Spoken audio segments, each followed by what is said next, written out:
Hi everyone! This summer marks a huge milestone for me. 10 years since I made my very first sale on Etsy.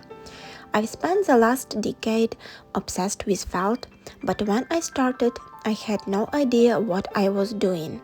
Today, I'm opening up my children's old toy boxes to show you different types of felt, from budget polyester to high-quality wool blends, and how they actually hold up after years of real play. These finger puppets were my very first project. Back then, my budget was tight and felt wasn't as easy to find in local shops. I ordered the cheapest options I could find from China, one hard and one soft. 10 years later, the hard felt has actually held up decently. It's a bit worn, but the structure is there. The soft felt, however, was a different story. It's flimsy, almost transparent, and feels like it might tear if you pull too hard. You can see significant peeling here. Those little fuzzy bundles of fiber that make the toy look messy. My kids still play with them, but the quality just isn't there.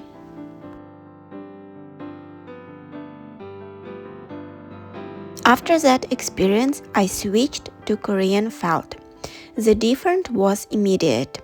These puppets made from Korean hard felt have much smoother texture even after years of use. In this quiet book from 9 years ago, you can really see the contrast. The Chinese soft felt is very worn and peeled, while the Korean pieces still look vibrant.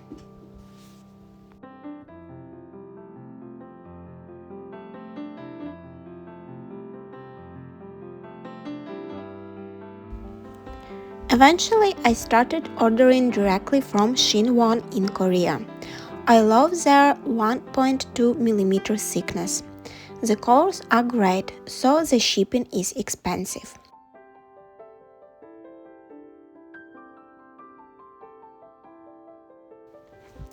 But there is a mystery with the soft Korean polyester.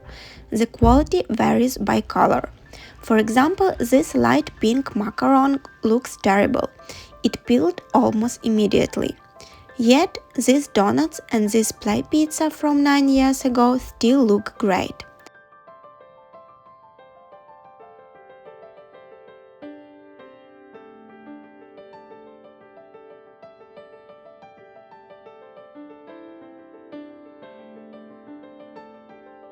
Soft polyester is wonderful because you can stitch very close to the edge, but for stuffed toys that can handle a lot, peeling is always a risk.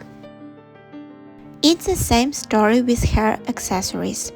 Most of my felt flowers still look beautiful after 7 or 8 years. But the poppy headband is a mess of peeling, so it's hard to predict which colors will fail.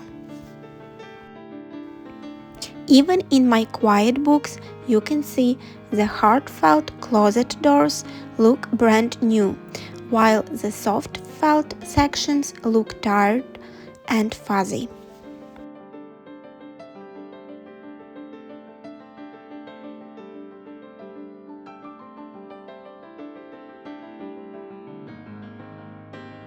These days, I've moved away from polyester for my stuffed toys and primarily use wool blend felt from the USA.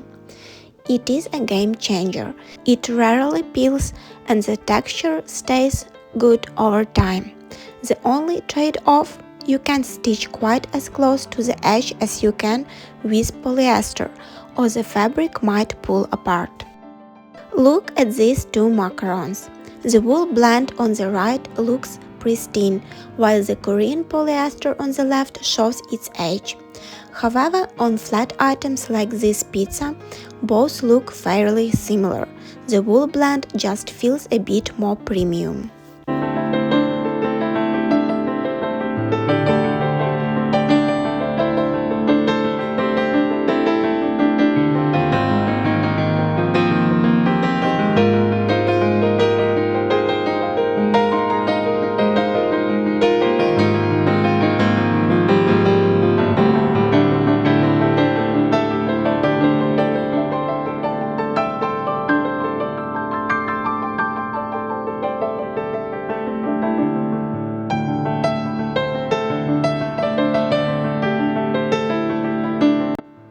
So after 10 years of trial and error, here is my final verdict. Choose the best quality felt you can afford. You won't regret it in the future when your toys still look beautiful years later. If you are making finger puppets or flat, non-stuffed toys, I highly recommend Korean hard felt. It keeps its shape perfectly. For hair accessories, if you are on a budget, Korean soft felt is a great choice. So you have to be careful with a certain color's peeling. But for me, the absolute best option right now, especially for stuffed toys and play food, is wool blend felt. The durability and finish are just unmatched. I would love to hear from you. Have you tried other types of felt that you absolutely love? Or maybe you've had a peeling disaster like my pink macaron? Let me know in the comments. Thank you so much for watching and being part of my 10-year journey. I hope this helps you choose the right materials for your projects. Don't forget to check out my shop for the last of my felt stock and my new sewing patterns. Happy sewing, and I will see you in the next video.